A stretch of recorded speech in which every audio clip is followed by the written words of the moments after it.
लेकिन उससे ज्यादा हैरानी की बात यह है कि छिपकलियां अपनी टेल को खुद से कट कर देती हैं। शरीर है और वो उसी टेल को काट कर भाग जाती है। और इंसानों में भी ऐसी कोई चीज ग्रो की जा सके मेडिकल।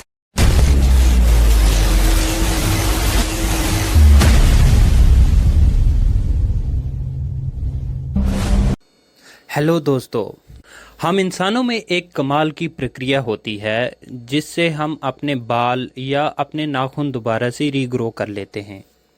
जैसे ही हमारे बाल बड़े होते हैं या नाखून बड़े हो जाते हैं तो हम उन्हें काट देते हैं और वो रीग्रो होकर पहले जैसे हो जाते हैं।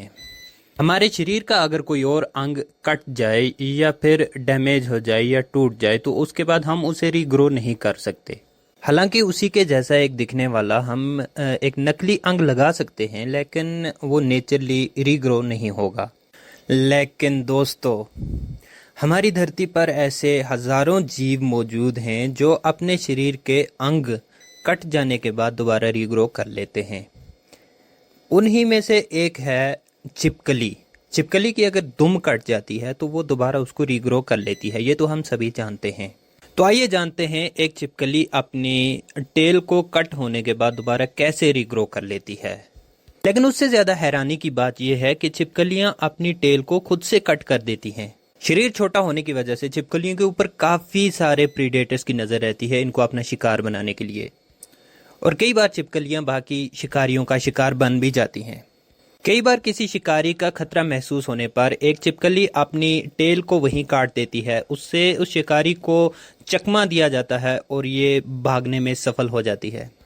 शिकारी का ध्यान दरअसल उसकी टेल पर ही रहता है और वो उसी टेल को काट कर भाग जाती है, और इस प्रक्रिया को कहा जाता है ऑटोनॉमी।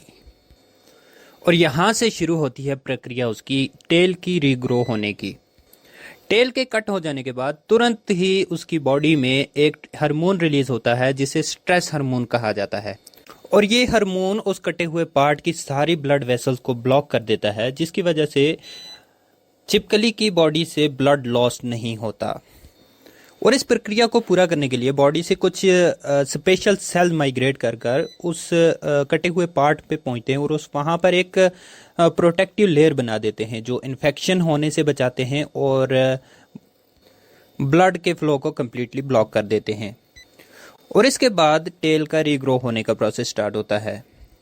ये जो स्पेशलाइज्ड सेल्स होते हैं ये किसी पर्टिकुलर ग्रुप को बिलोंग नहीं करते, ये किसी भी प्रकार का टिश्यू बना सकते हैं।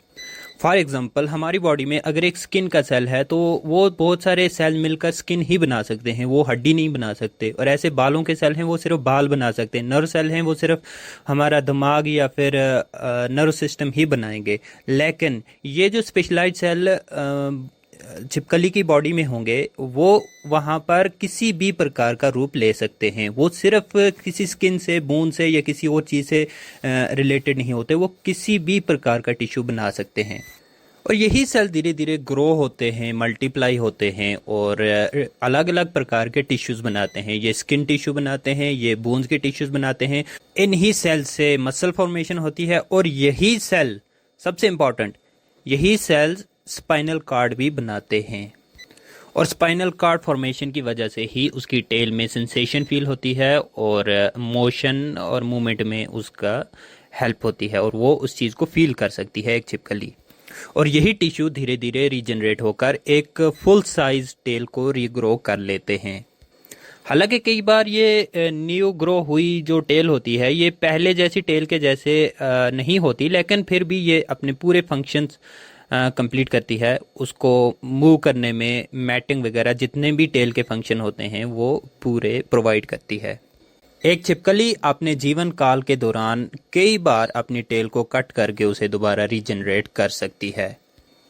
छिपकलियों की इस कमाल की क्षमता ने साइंटिस्ट का ध्यान अपनी तरफ आकर्षित किया। कई बार साइंटिस्ट ने इस चीज़ पर रिसर्च की और ऐसी ही टिश्यूज़ फॉर्मेशन इंसानों में ढूंढने की कोशिश की, जिसकी वजह से टिश्यू फॉर्मेशन और अच्छे से हो और इंसानों में भी ऐसी कोई चीज़ ग्रो की जा सके मेडिकली।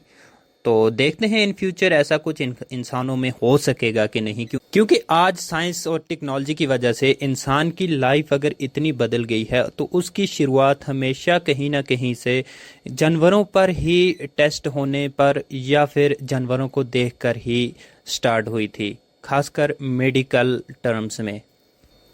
उम्मीद है ये वीडियो आपको पसंद आई होगी। जाते जाते वीडियो को लाइक और चैनल को सब्सक्राइब करना ना भूलें। ऐसी ही और मज़ेदार वीडियोस के लिए बने रहिए स्वीट वाइब्स फन के साथ।